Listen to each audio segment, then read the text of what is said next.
इफ्तिखार इफ़ी साहब की ज़िंदगी का सबसे गमगीन लम्हा।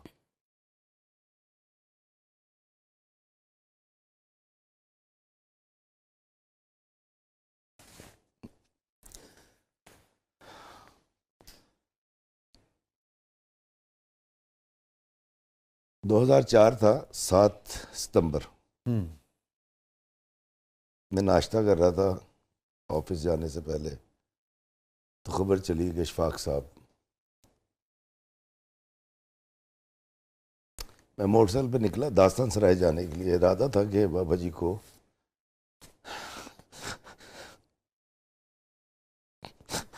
गुस्ल दूंगा।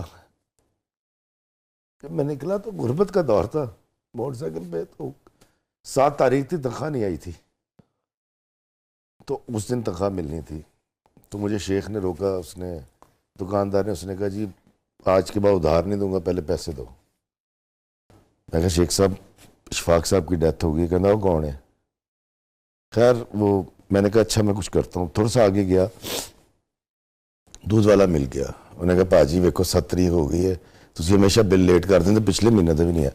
अब गुर्बत में ये बड़ी तकलीफें होती हैं, जो आपको पता है बच्चे हम पाल रहे होते हैं।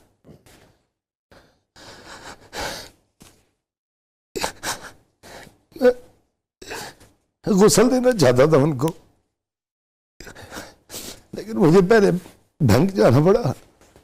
बैंक से पैसे लिए लाइन में लग के, और फिर मैं पैसे घर देकर गया, और बेगम से मैंने कहा कि वो शेख के और उसके पैसे दे दो। फिर जब मैं दास्तान साहब पहुंचा तो गुस्ल हो चुका था। वो बड़ी तकलीफ है मुझे।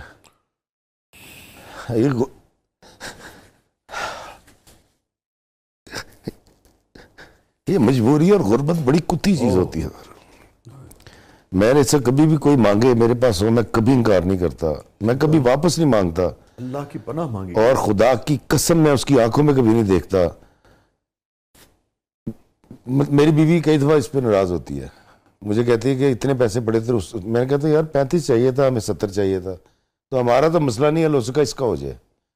और नोट कागज पे छपता है, और अल्लाह का शुक्र है मैंने इसको आज तक रद्दी समझा है। जब मैं इसके पीछे था ये मेरे आगे था, जब मैं शोहरत के पीछे था मेरे आगे थी। अब ला इलाहा इल्लल्लाह मोहम्मद रसूलुल्लाह मैं आगे भागता हूँ, ये मेरे पीछे आ रही होती हैं। तो मुझे इसकी वैल्यू नहीं है, मुझे इंसान की वैल्यू है। और कतन ऐसा नहीं है कि मेरे साथ कि जिसने अच्छा किया था, मैं बेवकूफ़ तो नहीं हूँ। लाहौरिया और थड़ों में बैठता हूँ आज भी, मुझे सब याद है। लेकिन जब जालिम मेरे सामने आता है ना, जिसने मुझे कहा था तू एक्टर नहीं बन सकता, तू फला नहीं कर सकता, तू लिख नहीं सकता, मैं झूठ बोलता हूँ। 7,000 बच्चे बैठे हुए और एक शख्स आ गया इत्तेफाक से। वहाँ मैं स्पीच कर रहा था, तो मैंने कहा हॉल में तशरीफ ला रहे हैं मेरे उस्ताद मोहतरम, इन्होंने सबसे पहले कहा था कि तू बहुत बड़ा शायर बनेगा। और मान भी जाते हैं ना, और वो मानते हो, कहते हाँ हाँ याद है, वहाँ बैठ के कहा था। और खुदा की कसम मैं आज तक शिकवा नहीं कर सका। मैं कहता नहीं यार जाने दे, ये जिंदगी, इससे कोई फर्क नहीं पड़ता। शाह जी खुदा की कसम मैं खा के कहता हूँ, अगर हम एतराफ़ करना छोड़ देंगे ये जंगल बन जाएगा यार। आए इसको बचाते हैं, इसकी बाड़ों तक अभी। अगर किसी की इसमें भी खुशी होती है तो कोई नहीं, क्या फर्क पड़ता है। मुझे तो बड़ा स्ट्रेट अवे लोगों ने कहा था ना तो लिख सकता है ना। मैं कहा अच्छा यार ठीक है देख लेते हैं। तो मैं तो कभी शिकवा भी नहीं करता, खुदा की कसम। मुझे 5 साल हो गए, काम नहीं दिया शोबिस ने, ना लिखने का ना एक्टिंग का। 6ठे साल मैंने छोड़ दिया, कोई स्यापा नहीं किया। और आज भी मैं कहता हूँ यार मेरे घर है शोबिस, मैंने व्लॉगिंग शुरू कर दी। So any regret in life? वो जो नफरतों में वक्त गुजारा बहुत कम थी, वो जो बदला लेने में वक्त गुजारा, वो जो शिकवे करने में वक्त गुजारा, वो मुझे अगर चांस दे दे अल्लाह मैं दोबारा जीऊँ तो मैं लोगों को माफ़ी और दरगुजर और उनकी इज़्ज़त नफ्स को पालते हुए गुजारूँ। मुझे ये लगता है वो था तो बहुत छोटा स्पैन ज़िंदगी का, इब्तदाई नौजवान खूबसूरत बड़े खूबसूरत बाल, और वो लगता है मैंने बड़ा टाइम ज़ाया किया है। मुझे मोहब्बत करनी थी, मुझे लोगों के आगे सरेंडर करना था, उनको मानना था और तारीफ़ करनी थी कि यार तू बड़ा बड़ा है। वो मैंने बड़ा देर से शुरू किया। ये एक तकलीफ़ है। ये जो चेंज आपके अंदर आया, ये आपके अंदर मौजूद था या किसी की सोहबत की वजह से या पढ़ने की वजह से या किसी वाक़े की वजह से, ये कैसे आया? ये सारी चीज़ें मेरे ख्याल ये थी, क्योंकि आप बुनियादी तौर पर राइटर हैं तो आप जानते हैं। दरअसल मेरा बाप एक पहले स्केल का मुलाजिम था और तरक्की करते हुए BA CA किया उन्होंने, पढ़े। हम 5 भाई थे और हैं अल्लाह का शुक्र, हमें आगे जाना था, पीछे नहीं आ सकते थे। बाप ने कहा कंप्लेन नहीं आनी चाहिए। फिर अपने बाप के सदके उसके पैरों के हर चीज़ कुर्बान कर दी। मतलब हम कभी किसी दौर में हमारा भी एक किस्सा था, हम भी शादी करना चाहते थे। अब्बा ने एक दफ़ा कहा कि बेटा तेरे दादे ने और मैंने बड़ी मुश्किल से इज़्ज़त बनाई है। मुझे लगा इफ्तिखार रफ़ी ये 2 साल की मोहब्बत या 1.5 साल की बाप की 22 साल की मोहब्बत पे कैसे गालिब आ सकती है। हाथ टागे से निकल गया, खुश पाश, बड़ी खूबसूरत लाइफ है मेरी। और अब तो बोल नहीं सकते अब्बा, और हाथ सिर्फ उठता है उनका क्योंकि साहिब फराश है, फालिज हुआ है। अल्लाह ताला सेहत तो वो सर पे हाथ फेरते हैं और सिर्फ इतना कहते हैं तेरी मशक भरी रहे, इतनी सी एक आवाज़ है, तेरी मशक भरी रहे। वासिफ अली वासिफ सरकार अब्बा के दोस्त थे, उनकी गोदों में खेलना, और इस तरह के सारे लोग अब्बा ने ही मिलवाए। तो मेरे अंदर मेरा बाप है। मैंने जो अपनी किताब पहली मंसूब की है, मैंने इंतज़ाम में लिखा है अब्बा के नाम जिन्होंने मेरी जहन की बंजर ज़मीन में रूहानियत की पनीरी बोई, और बाबा इशफाक के नाम जिसने उसकी आबियारी की।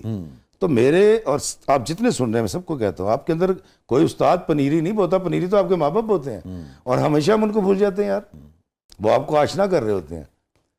बाप मेरा बहुत अजीम आदमी है, अल्लाह उसको ज़िंदगी दे। आमीन जी आमीन। Any regret in life? मैं सोचूं ना तो मेरी ज़िंदगी का सबसे बड़ा रिग्रेट ये कि मुझे चीज़ों को बैलेंस करना नहीं आया था।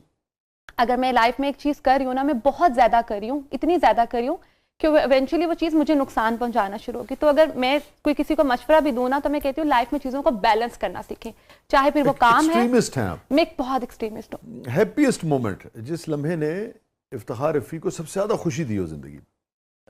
मेरा ख्याल है जब मुझे पहली दफ़ा रिश्ते के लिए हाँ हो गई थी, बड़ा मेरा शुक्र है यार, 32 साल का हो गया सी। ठीक है। वो कहते थे ड्रामे से काम कर दे, तेरे रिश्ता नहीं देना। फिर मेरे फुप्पीज़ाद भाई ने अपनी बेटी का, ठीक है, एक तो वो बड़ी खूबसूरत, मुड़ के देखते हैं आप तो आपको लगता है कि वो सबसे खुशी का लम्हा था?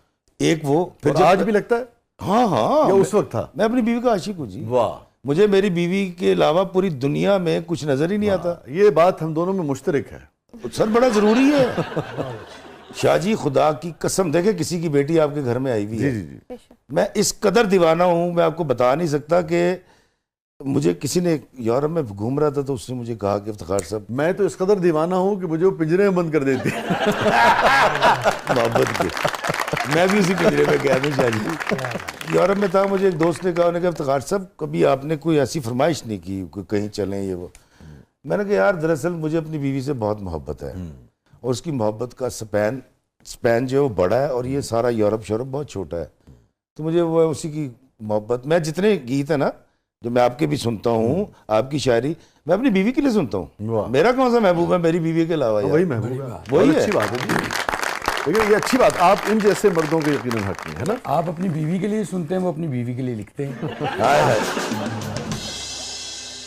तो वकील साहब, हैप्पीएस्ट मोमेंट आपकी जिंदगी का? हैप्पीएस्ट मोमेंट ये था कि जब मेरी मदर ने पहली दफ़ा मुझे आकर ये बताया कि आज मैं फलां शादी में गई थी, और वहाँ पे मुझसे जब वो लोग मिले तो उन्होंने मुझे कहा ये ओज की मम्मा है। तो कहती हैं कि पहले ऐसा होता था कि बचपन में जब भी मुझे कोई भी मिलते थे तो मैं मिलवाती थी या बताती थी, तो मुझसे बच्चों के बारे में बात होती थी।